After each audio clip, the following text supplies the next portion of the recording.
C'est l'ABC du n'importe quoi, d'accord? C'est l'ABC. Tu es parti avant, tu étais insupportable, tu reviens, tu es devenu un ange. Ça, c'est une victoire.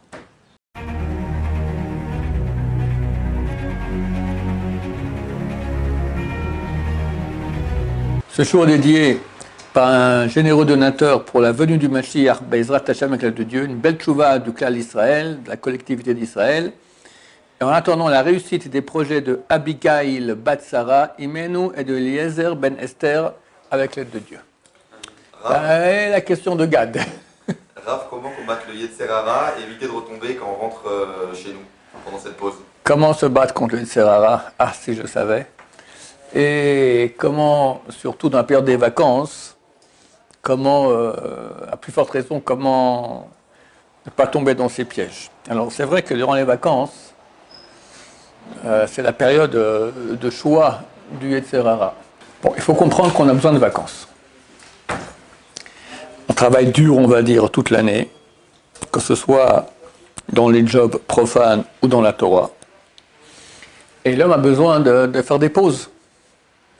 S'il n'y avait pas des pauses, au moment il se fatigue. Il se fatigue et il est beaucoup moins performant. Le problème est que quand il se relâche, c'est intéressant d'ailleurs comment est-ce qu'en hébreu on dit les vacances, nofesh. Nofesh. Ça vient du mot nefesh, c'est l'âme, c'est l'âme la plus petite. On a 5 âmes, la plus haute. La Yechida, après Chaya, après Neshama, Ruach et tout en bas Nefesh. C'est en fait l'âme animale. Ça veut dire quoi? Pendant les vacances, on va donner à l'animal un peu à ce... Toute l'année, on l'a retenu avec les rênes. Non, il veut aller là-bas. Non, on va par là. Maintenant, un animal normal, il faut donner un peu aussi de... qui respire, qui s'oxygène. Alors on lâche les rênes et alors il commence le rodéo. Le rodéo, c'est ça le danger. Donc il faut oui, donner plus au côté animal à se rassasier de ses besoins, se reposer, c'est bien de faire des promenades pour se dépayser, c'est important, mais pas lâcher les rênes complètement. C'est passer les vacances, Dieu n'existe plus, il n'y a plus rien, on fait tout, et après on regrette terriblement. Il faut faire ce qui s'appelle, en bon français, quand on roule en voiture, il faut rétrograder. Tu roules en 5e, en 4e, tu as un tournant qui est difficile, si tu le prends à la vitesse à 150 à l'heure, tu pars dans le décor. Alors qu'est-ce qu'on doit faire? On rétrograde. 4e, 3e, 2e, première, tu le prends lentement en première, mais tu maîtrises. C'est exactement ça. Il faut baisser les vitesses, mais rester dans une situation où on maîtrise ce qui se passe. Donc ça vaut la peine de se faire un programme, mais un programme d'acier. Et je veux dire c'est quoi le programme? D'abord, il ne faut pas aller tard au lit. Quand on va tard au lit, on se lève tard. Quand on se lève tard, déjà, la journée elle est fichue. Tu as prié comme un... Je ne sais même pas comment tu as prié, on peut appeler ça une prière, à des heures pas possibles, tu as raté Kriyat Shema. Très souvent, tu pries seul. Tu vas dans un dernier minyan où vous savez qu'il y a certains horaires, au bout d'un moment, les birkot de Kriyat Shema, les bénédictions du Kriyat Shema, après 4 heures après le lever du soleil, si on les fait, c'est Bracha le Batala. C'est des bénédictions en vain. C'est en tout cas le 3e des 10 commandements, c'est très grave. Et il y a des minyanim qui sont allègres et bourrés de monde et qui font ces brachot avec le nom de Dieu, etc. Et ils font c'est une erreur colossale, colossale. Il n'y a pas d'autorisation à cela. Aucune. Aucune. Aucune. Qui écrit ça? Notamment le rabbi de Chabad, le Rav Shneur Zalman Miliadi, l'auteur du Shulchan Aruch Arav. Là-bas, il y sera clairement, c'est la halakha, et tous les poskim sont d'accord avec ça. Donc il n'y a aucune communauté qui peut dire non, nous on fait autrement. C'est faux. Donc première chose, il faut se lever pour arriver à l'heure à la prière. Maintenant, se lever quand on n'est pas obligé, il n'y a pas Rav Roncha qui va lever le matin, hein, c'est difficile. Tout le monde aime dormir le matin. C'est très rare les gens qui n'aiment pas dormir le matin. Alors, en soi, c'est dur. Il faut se rendre un job facile. C'est comment? C'est aller plutôt au lit. Si tu as bien dormi la nuit, tu te lèveras plus facilement le matin. Ça va être très dur parce que dès demain matin, on passe à l'horaire d'été. Donc ce qui était pour toi un lever à 7 heures, ça devient un lever à 6 heures. D'accord? C'est encore plus dur. Mais on n'a pas le choix parce que les horaires fonctionnent d'après le soleil. Le soleil se lève toujours plus tôt, donc on doit finir la prière jusqu'à un certain moment de la journée. Donc la solution, c'est d'aller tôt au lit. Et là, vous allez voir à quel point le Yetzer Hara se déchaîne. Sarah se déchaîne quand on est couché le matin dans son lit pour se lever. On pèse 10 000 tonnes à peu près. On aimerait se lever, mais on pèse très lourd. Mais Sarah est encore plus fort le soir pour aller tard au lit. Ou bien tu sors avec les copains, ou bien tu es dans ton lit, tu vas faire dodo, tu as même fait Kriyat Shema, mais tu es avec le portable. Un quart d'heure, une demi-heure, trois quarts d'heure, une heure et quart, une heure et demie, 2 heures, 3 heures, 4 heures, etc. Puis à la fin, tu t'endors avec ton portable. D'accord? Et mon cher ami, comment tu vas te lever maintenant dans 3, 4 heures, 5 heures, 6 heures, même 7 heures, déjà, ce n'est pas suffisant pour certaines personnes. D'accord?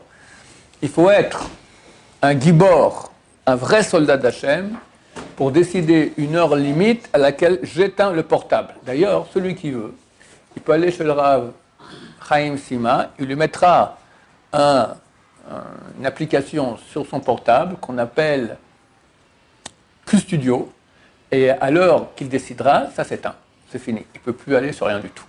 Je recommande beaucoup. Tu mets minuit, 11h30, voilà, une heure raisonnable, on va dire, tac, que tu veuilles ou pas, ça vaut la peine.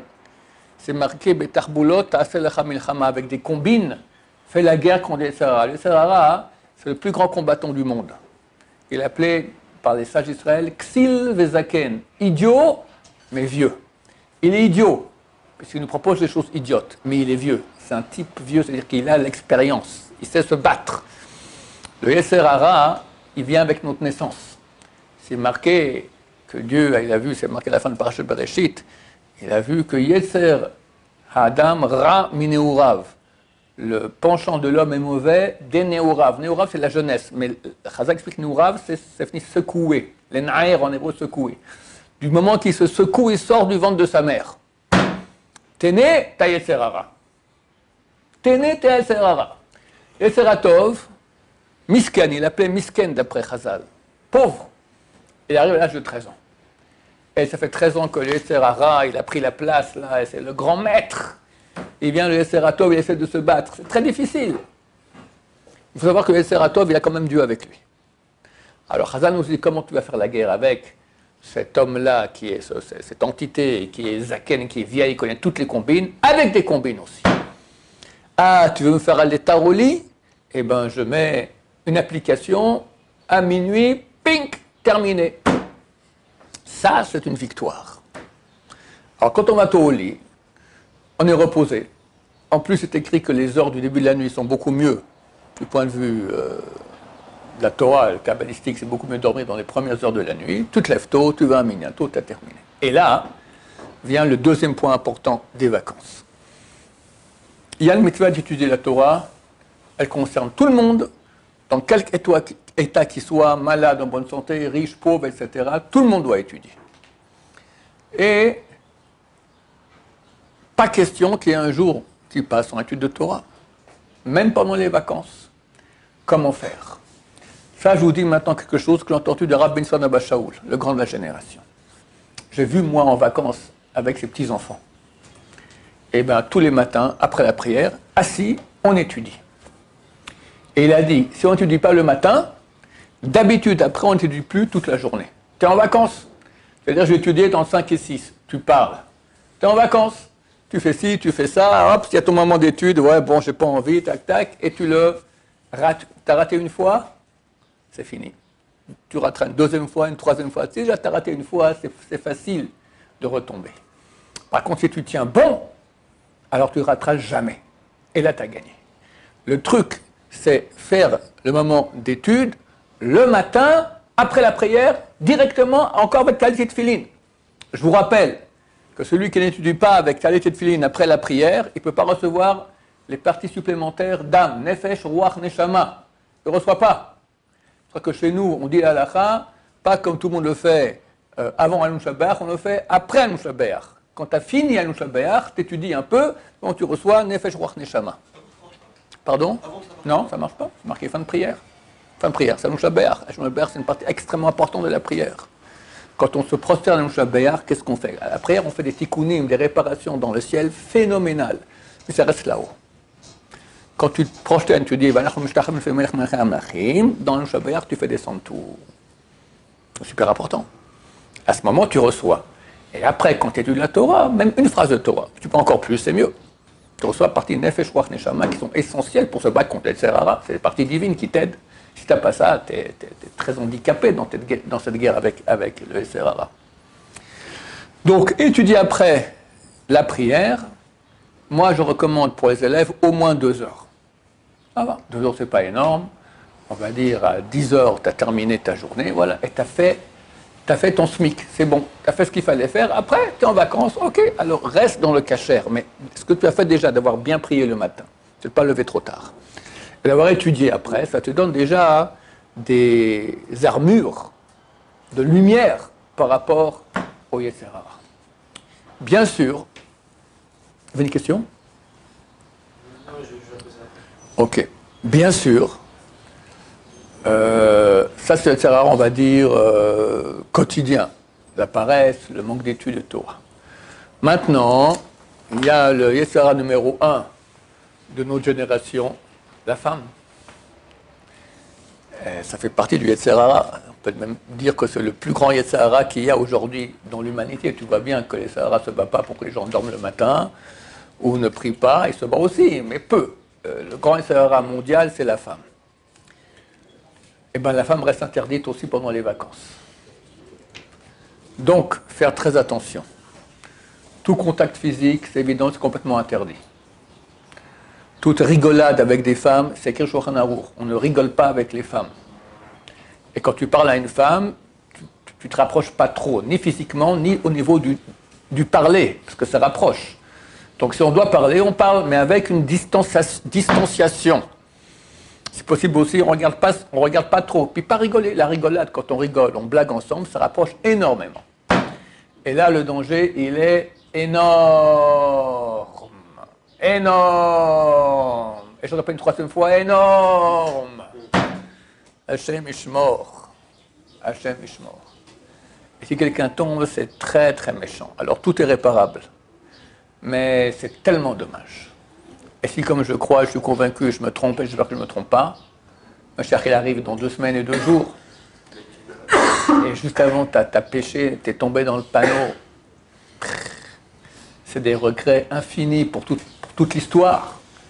Quand tu arrives à l'époque messianique, tu vas t'acheter un coussin que tu vas coller à ton mur, et tous les matins, tu vas taper la tête dans le mur, sur le coussin, d'accord, pour ne pas avoir trop mal.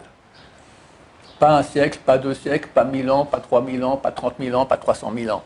Des bêtises que tu as fait juste avant que Mashiach revienne. Tout le monde te crie, Mashiach, il arrive. C'est marqué que l'Amérique va rentrer en guerre avec l'Iran. C'est écrit. Et tu le vois. C'est marqué qu'ils viendront du nord nous attaquer. On pense que c'est marqué Meshech et Toubal. Toubal, moi je pensais c'est Istanbul. Tamboul. Et il veut venir. Il est rentré en Syrie. Erdogan. Il a dit, je vais libérer Jérusalem. Et la Syrie aujourd'hui, c'est rien. Il traverse ça en quelques heures. Qu'est-ce qu'il a fait de bien avec nous? Combien de nous aime? Combien de nous aime? Il voit la tchouva du peuple d'Israël qu'aujourd'hui en Israël très forte. Il lui a mis une guerre civile sur la tête. D'accord? Ça existait il y a 3-4 jours, ça n'existe pas. Tu vois comme la bonté de Dieu, j'espère. Ou cette guerre civile sera une raison très bonne pour lui pour faire diversion, partir en guerre contre nous. Et là, on verra la main de Dieu avec des miracles fantastiques, mais on aura peur. On devra crier à Hachem, ça va être terrible. Ou il n'y aura même pas la guerre, Hachem ne viendra pas, il va être défait par cette guerre civile, et on est sauvé. Quoi qu'il en soit, il y a de très fortes chances qu'on est à la fin. Pécher avant la fin, c'est ce que le Yetzer Hara, il veut. Pour lui, c'est ça, gagner. Gagner les derniers points de l'histoire, pour nous faire tomber avant la fin. Eh bien non, chers amis, il faut être solide, comprendre, c'est la fin, c'est la fin. Il n'y aura plus le temps de faire tchouva. Le niveau que tu auras quand Mashiach viendra, ça sera ça ton niveau pour l'éternité, terminé. Tu vas monter de niveau, mais ce n'est pas grâce à toi, tu n'auras pas de mérite pour ça. Donc c'est trop bête. Et vous qui avez eu la chance de venir à la yeshiva, à la fin de l'histoire, D'autres n'ont pas eu cette chance-là. Ah, c'est un grand cadeau que Dieu vous a fait. C'est dommage, en quittant la Yeshiva maintenant, 2 semaines avant la fin, de tout balayer. Donc attention au monde féminin, attention. Même les regards. Eh oui, les regards. La femme, elle est belle, elle m'a la saute. C'est comme ça. D'accord? Un homme normal, il voit une femme. C'est beau, c'est beau. C'est quelque chose qui a créé une sorte de truc qui est beau. Mais Dieu a dit non, tu ne regardes pas. Alors quoi, je pars comme ça? Non, tu fais attention. Tu regardes comme si tu regardes moi, un homme avec une barbiche. D'accord? Si tu la regardes comme ça, il n'y a pas de problème. Tu peux pas, alors tu tournes autour. Pas. Mais voir une femme, mariée ou pas mariée, moche ou belle, vieille ou jeune, et tu jouis de sa vue, interdit. Si elle a des parties qui sont découvertes, qui doivent être couvertes, ça veut dire plus haut que le coude et plus bas que le trou ici. Du coup, c'est interdit même si tu jouis de rien. Donc tu vois que tu es mal barré en France. Mais tu peux. Il y a quelqu'un qui m'a écrit il y a quelques années, un type non marié, en France, qui m'a dit, Baruch Hashem, jamais je tombe. Il habite Paris. Je ne sais pas comment il fait. Pour moi, c'est du funambulisme. D'accord? Marqué sur un fil comme ça, avec 1000 mètres dessous, il n'est pas tombé. Mais même si on est tombé, alors on remonte. J'ai péché, je regrette, je fais attention. Et quand tu sors dans la rue, tu dis à Dieu, Dieu protège-moi. Je sais pas, moi c'est la rue, parce que je n'ai pas d'appareil maudit, d'accord? Moi, le danger c'est la rue. Mais celui qui a un appareil maudit, alors la rue elle est dans l'appareil. Il faut mettre un filtre. Sans filtre, no chance. C'est rêvé, c'est n'importe quoi. Sans filtre, tu n'as aucune chance. Ceux qui sont intéressés, allez voir Abraham Sima, vous donne l'adresse utile pour le filtre. Voilà ici, je peux dire, Samuel vient de mettre un filtre, j'ai beaucoup félicité. Celui qui ne met pas de filtre, il dit en 2 mots, je veux fâcher Dieu. Je veux aller en enfer. J'adore l'enfer. Le paradis, c'est trop sympathique. L'enfer, il y a de l'action, il fait chaud, il y a du feu, les gens hurlent. J'aime. C'est ce qu'il dit. S'il garde, il n'a pas mis de filtre. C'est l'ABC du n'importe quoi, d'accord? C'est l'ABC. Et un bon filtre. Pas qui t'enlève que le porno. Faut enlever les femmes. Voilà, je ne m'y connais pas. Mais il y a des gens qui s'y connaissent. Ça vaut la peine de les contacter, francophones. Ils vous mettront un filtre au niveau qui vous va. Voilà. Maintenant, vous revenez de la yeshiva, vous allez chez vous. Vos parents savent que vous revenez de la yeshiva. Pour eux, la yeshiva, elle a dû vous amener des choses, des enseignements intelligents. Vous devez vous comporter comme des anges à la maison. Tu es parti avant, tu étais insupportable, tu reviens, tu es devenu un ange. Oui maman, oui papa, tu rends service, tu es souriant, tu es gentil, tu rends service, tu es souriant, tu es gentil, tu honores, qui ne te reconnaissent pas. Ah mais c'est fantastique, comme ça tu as changé la yeshiva. Ça tu fais du Kiddush Hashem.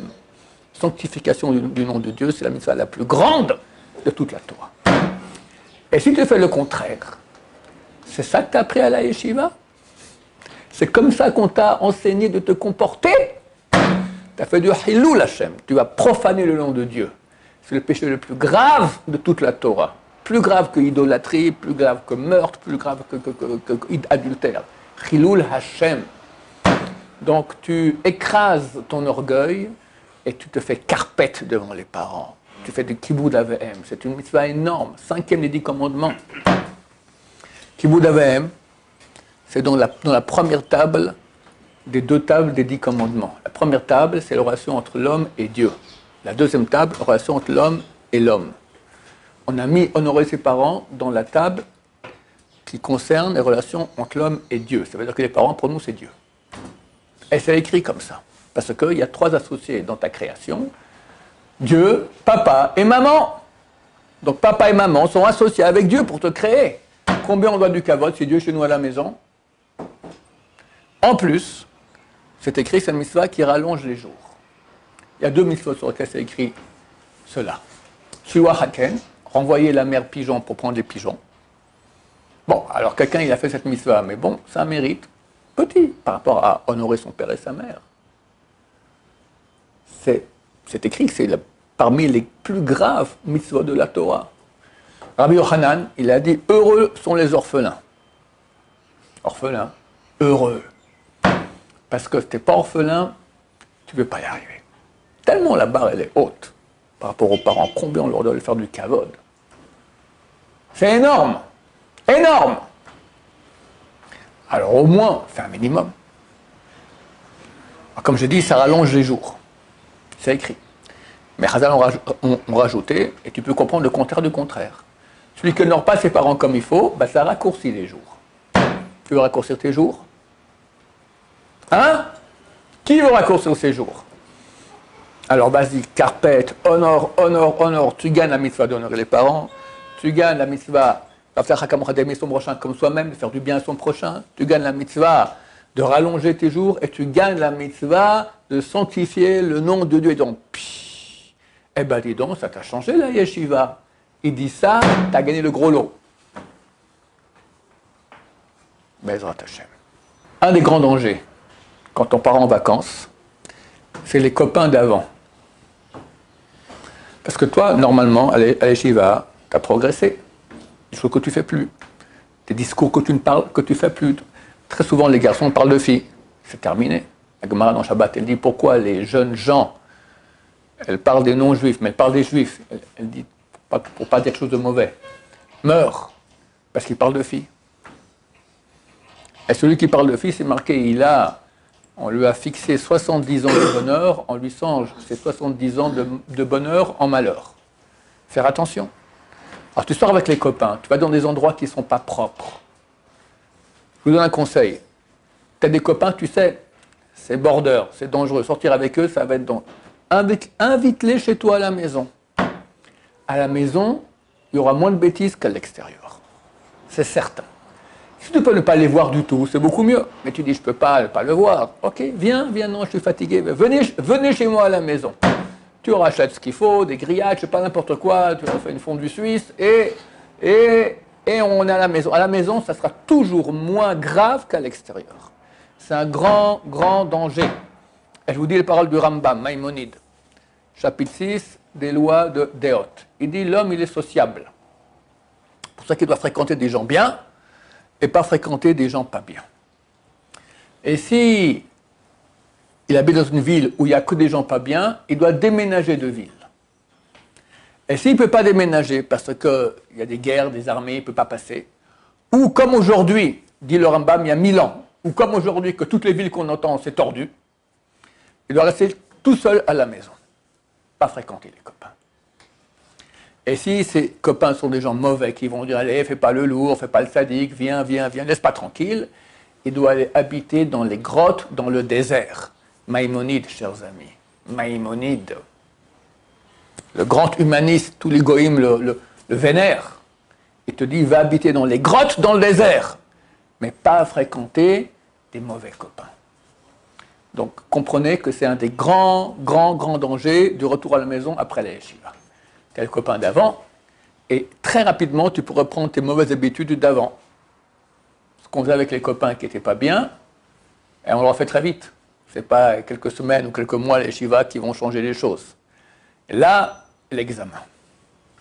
Et à mon avis, il faut faire une prière plusieurs fois par jour, supplier Dieu, sauve-moi du etc. Normalement, les vacances durent 1 mois. Là, je pense qu'avant 2 semaines, ce sera fini. Bezrat Hashem, avec le du Mashiach, donc c'est pas trop long. Sachez. Au début, d'abord, quand vous sortez de la yeshiva, il y a aussi un Serar ici à la yeshiva, mais il est à peu près 100 fois moins puissant qu'à l'extérieur. On a mis un garde à l'entrée, c'est un ange du bien, et le Serar lui dit, tu ne peux pas rentrer. Ah, tu rentres 1%. Et bien ici, il y a 1% de mal ici à la yeshiva. Dès que tu sors, c'est le 100%. Maintenant, ce n'est pas comme le 100% d'avant. Pourquoi? Parce que maintenant, venant à la yeshiva, tu t'es sanctifié, tu es devenu une lumière. Tu as monté de grade. Il y a une guerre entre le mal et le bien. Le mal veut faire tomber le bien. Maintenant, il va se battre, comme des soldats. Contre qui il va se battre? Le petit soldat ou le grand soldat? Le grand soldat, en venant à la yeshiva, en étudiant, en quittant, en faisant tchouva, tu es devenu un grand soldat. Quand tu sors maintenant, tu as une grande lumière.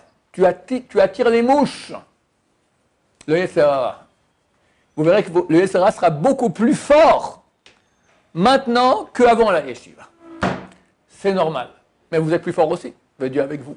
Donc moi je recommande de prier plusieurs fois par jour à Dieu qui vous sauve du Yetzirah et savoir que le Yetzirah te dit bon ça va, et tu tiens bon. À mesure que les vacances avancent, tu commences à baisser, tu baisses. Et c'est à la fin qu'il y a la grande chute. Ça, tu laisses au début. Il ne va pas t'attaquer tout de suite parce qu'il sait que tu vas te battre. Donc, il t'endort. Et quand il voit que c'est bientôt la fin des vacances, il n'a pas le choix, là, il envoie toute la force. Et là, tu n'as plus le punch que tu avais en sortant de la yeshiva. C'est l'habitude d'habitude à ce moment-là qu'on tombe, à la fin des vacances. Alors, Baruch Hashem, ce ne sera pas un mois, ce sera 2 semaines pour ceux qui reviennent. Non, ce ne sera pas un mois, comme ça doit être normalement pour ceux qui reviennent, ce sera 2 semaines pour tout Am Israël, Bezrat Hashem. Que Dieu nous sauve du Yetzirah. Amen ve Amen.